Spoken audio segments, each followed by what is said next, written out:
Hey everyone! Today I'm showing you how to remove a wallpaper from Snapchat. It's a pretty simple process, but some people get a little confused. So I'm here to walk you through it step by step. Let's get started. First things first, open up Snapchat and make sure you're logged in. Now go to the chat where you want to remove the wallpaper. As you can see, I've got this wallpaper.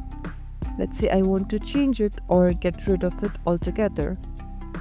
At the top of the chat screen, you'll see the name of the person you're chatting with. Tap on it. This will open up the chat settings menu.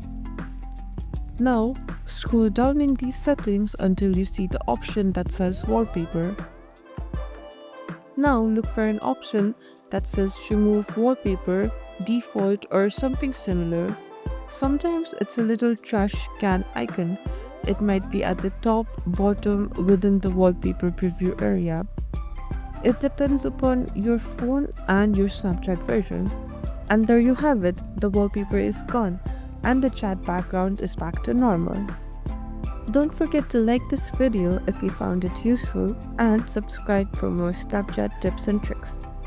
Thanks for watching!